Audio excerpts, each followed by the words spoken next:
અરે મળે, નળમાંથી ક્યારેય બ્લીડિંગ થવાનું નથી, કોઈ એવા કોમ્પ્લિકેશન ન થાય, સગા મારવા ન દડે, દર 15 દિવસે એકનું એક પેશન્ટ જરીક બળતરા થાય છે કરીને બેઠું ન હોય, મેડિકો લીગલ કેસ ન થાય, અને સૌથી અગત્યની વાત, એનેસ્થેટિસ્ટના ભરોસે રહેવાની જરૂર જ નહીં.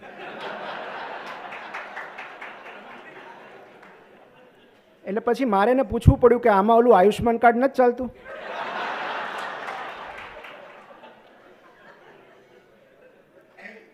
પણ એનેસ્થેટિસ્ટ, મને ઘણા બધા એનેસ્થેટિસ્ટ મિત્રો મળ્યા અત્યારે, પણ એનેસ્થેટિસ્ટ સાથેનો આમ લવ એન્ડ હેટ રિલેશનશિપ હોય એક સર્જનની, એવી જ જેવી પત્ની સાથેની હોય.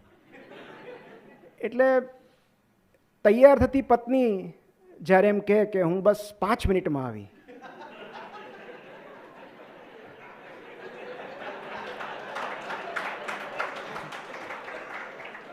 અને કોલમાં આવતા પહેલાં એનેસ્થેટિસ્ટ એમ કે હું 5 જ મિનિટમાં આવ્યો, ત્યારે અનુભવ એવું કહે છે કે બંનેને લાગતો સરેરાશ સમય લગભગ સરખો જ હોય છે. કારણ કે આપણે ફોન કરીએ ને પાર્કિંગમાં જ છું, એટલે આપણે તો પેશન્ટ શિફ્ટ કરાવી દઈએ ઓટીમાં, બધું આપણે તૈયાર હોઈએ, 5 મિનિટ 10 મિનિટ 15 મિનિટ અડધી કલાક સુધી ન આવે, પછી આવે ને આપણે પૂછે ખોટું કાં બોલે ભાઈ, તો કે હતો ને મારા પાર્કિંગમાં હતો. એટલે આ કેવું છે કે એક સર્જનને 2 જ વ્યક્તિ રાહ જોડાવી શકે છે, એક એની પત્ની અને એક એનેસ્થેટિસ્ટ. અને એમાંય જો પત્ની એનેસ્થેટિસ્ટ હોય તો તમે કશું જ બોલી શકવાની અવસ્થામાં નથી હોતા. મને તો ઘણા બધા પૂછતા હોય છે કે આ તમે સોમથી શનિ ઓટીમાં હો, ઓપીડીમાં હો, દર રવિવારે આમ નીકળી કેમ જાઓ છો સ્પીચ આપવા માટે? એટલે મારો સ્ટાન્ડર્ડ જવાબ છે તુષારભાઈ કે 2009માં મારા લગ્ન થયા, ત્યાર પછી જ્યાં પણ અને જ્યારે પણ બોલવાની તક મળે હું પહોંચી જતો હોઉં છું.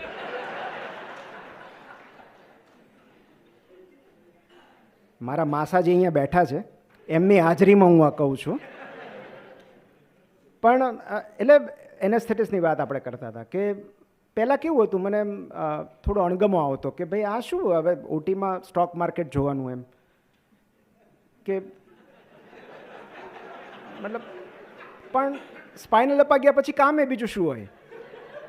તો પહેલાં મને એવું થતું કે, એટલે મેં પછી અભિગમ બદલી નાખ્યો. આજે આપણી વાત આખી જ છે કે હાલાકીમાંથી હાસ્ય તરફ જવું હોય તો થોડો આપણે અભિગમ બદલવો પડે. કે પહેલાં મને એવું થતું કે આ એનેસ્થેટિસ્ટ છે, આટલા ક્વોલિફાઈડ છે, કામ માટે આવે છે અહીંયા, અને પછી મને એમ થયું કે એમના ફ્રી ટાઈમમાં સ્ટોક માર્કેટ જોવામાં મારે શું કામ કાંઈ વાંધો લેવો જોઈએ.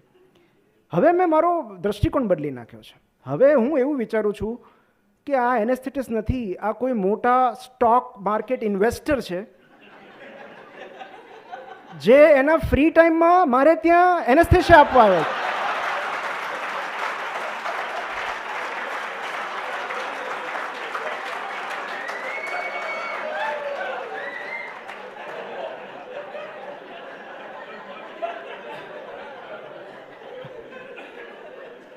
પહેલા મને થોડી નારાજગી હતી, હવે અહોભાવ થાય છે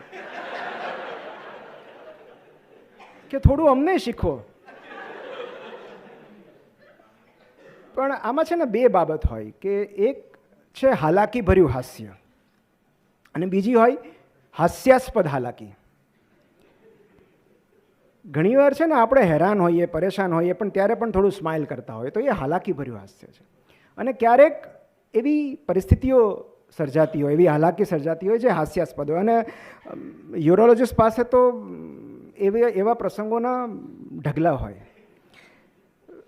અમારું સૌથી મોટું દુઃખ શું છે ખબર છે? કે અમને એક જ ફરિયાદ છે કે કોઈ જીપી જ્યારે નેફ્રોલોજિસ્ટ પાસે પેશન્ટ મોકલે ને, તો ત્યાં એવું લખે કે કિડનીના ડૉક્ટરને મળવું, અને અમારી પાસે જ્યારે પેશન્ટ આવે ને ત્યારે ઇનવેરિયેબલી એમાં એવું લખેલું હોય પેશાબના સાહેબને મળવું.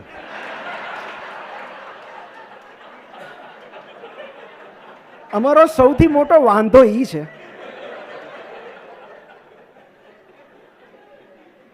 પણ હવે ધીમે ધીમે અમે સ્વીકારી લીધું છે.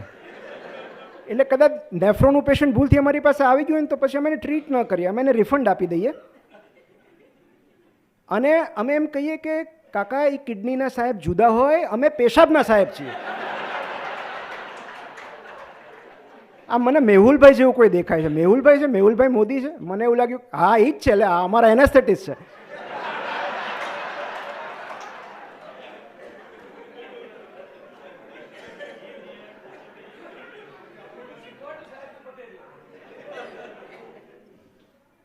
તો અને અમુક પેશન્ટને એવી આદત હોય કે ફરિયાદ છે ને બહુવચનમાં કરે. જેમ કે આપણે પેશાબ કરીએ ને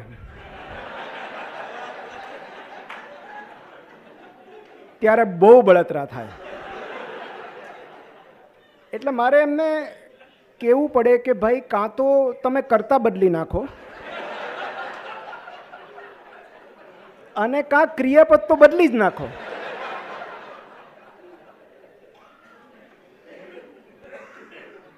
પણ હવે એમના ભોળપણ સામે આપણે શું કરી શકીએ? એમ કે ક્યારેક તો પેશન્ટ અમને પૂછતા હોય, મને સાહેબ તમને સેકન્ડ ઓપિનિયનની જરૂર લાગે છે? તો એ મારે નહીં, તમારે લેવાનો હોય. અને એવા ભોળા ચહેરા સાથે પૂછે, આપણે શું કહીએ એમને? અને હમણાંનો જ એક પ્રસંગ છે કે બિચારું ગામડાનું પેશન્ટ હતું અને યુરિન રૂટીન એક્ઝામિનેશન મેં કહ્યું હતું અને થોડા સમય પછી રિપોર્ટ લઈને આમ આવ્યો એકદમ અને મારા ટેબલ પર રિપોર્ટ રાખ્યો. પછી હજી હું જોઈને કાંઈ કહું એમને એ પહેલાં જ હમણાં હસતા હસતા પૂછ્યું કે સર યુરિનનો ટેસ્ટ કેવો છે?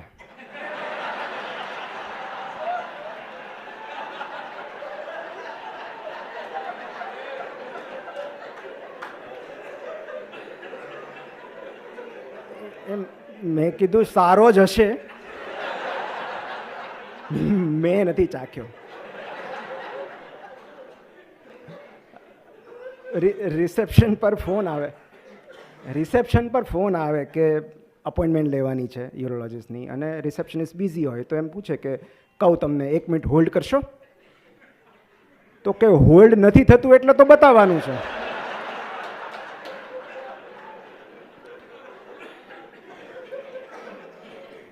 એટલે અમારી પાસે આવા અને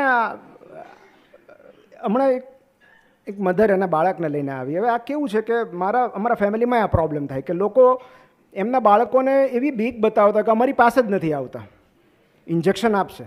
કોઈકને ડર તો રાખવો જોઈએ ને, તો ડૉક્ટરનો ડર બતાવે. એટલે એ આવતું જ એટલું બધું રડતું હતું આવ્યાની સાથે જ. પછી એને ખ્યાલ આવી ગયો કે આ કંઈ સાહેબ ઇન્જેક્શન નહીં આપે. પછી સાજું થઈ ગયું એકદમ વ્યવસ્થિત. પછી જ્યારે બીજી વાર બાળક આવ્યું ત્યારે હસતા આવ્યું. એટલે પછી મેં એના મમ્મીને કીધું કે હવે ડૉક્ટરને બીક ન બતાવતા એને. પણ મને કે સાહેબ કોકની તો બીક હોવી જોઈએ ને. મેં કીધું તો પોલીસની બતાવજો. તો મને કે સર પોલીસની તો બતાવવા એવી જ નથી. મેં કીધું કેમ? એ કે એના પપ્પા પોલીસમાં છે. મેં કીધું તો પછી ડૉક્ટરની રાખો, બીજું શું. અને હમણાં એમણે યુટ્યુબની વાત કરી અને ખરેખર આ ત્રાસ છે કે ઘણીવાર મને એવું લાગે છે કે યુટ્યુબર્સ અથવા યુટ્યુબમાંથી જે વાંચીને જોઈને આવે છે એમનું ડબલ કન્સલ્ટેશન લેવું જોઈએ, મને એવું લાગે છે. કારણ કે એમની ખોટી માહિતીને સુધારીને આપણે સાચી માહિતી આપવાની છે. એટલે પણ હવે મેં એક નવો રસ્તો અપનાવ્યો છે. પેશન્ટ એમ કે ને કે સાહેબ આ સ્ટેપલ સર્કમસિઝનમાં અમે યુટ્યુબ પર જોયું હતું, એટલે હવે હું ખાલી એટલું જ કહું છું, હું પણ યુટ્યુબમાં જોઈને જ સર્જરી કરીશ. તમે જે વિડીયો જોઈએ મને મોકલી દો, હું એમાં જોઈને જ કરીશ. એટલે બહુ એવો પ્રોબ્લેમ હવે નથી થતો. હમણાં એક મેં તુષારભાઈ અમે વોશરૂમમાં અહીંયા હતા ત્યારે મને જૂનો પ્રસંગ યાદ આવી ગયો કે હજી તો અંદર એટલે કેટલાક લોકોને એવું લાગે છે કે વાત કરવા માટે કોઈ પણ સ્થળ યોગ્ય જ કહેવાય. અમે સર્જરી રેસિડેન્સીમાં હતા ને ત્યારે અમારે 62-63 નંબરનો રૂમ હતો ઓપીડી. અને ત્યાં કેવું 3 કલાક તમે 200-250 પેશન્ટ જોયા હોય બધાએ સાથે મળીને. પછી આમ કેપેસિટી આવી ગયું ને કે પહેલાં ઓપીડી પતે એટલે પહેલાં તમારે ત્યાં વોશરૂમમાં. તો ત્યાં એક સામે જ વોશરૂમ હતું. હવે એવું વોશરૂમ હતું કે જ્યાં પેશન્ટ પણ હોય. તો ઘણીવાર એવું થાય કે હજી ત્યાં ઊભા હોઈએ અને પાછળથી કોઈક પૂછે સાહેબ રિપોર્ટ જોઈ લેવા છે. હવે ત્યારે તો આપણે ફરી શકીએ એવી અવસ્થામાં ન હોઈએ.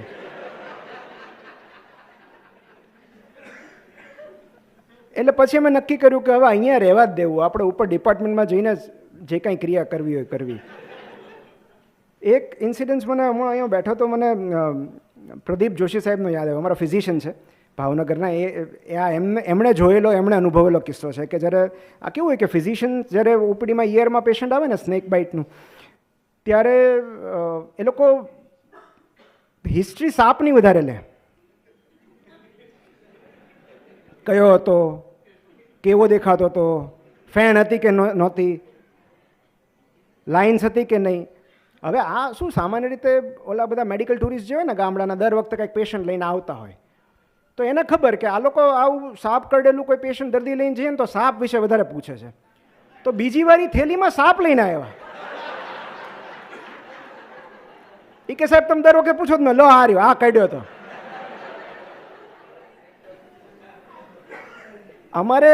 અમે ઘણીવાર અમારા રિવાજ એવો હોય કે જ્યારે કોઈ યુરિન સેમ્પલ આપવાનું હોય ત્યારે અમે બહારથી સિસ્ટર એક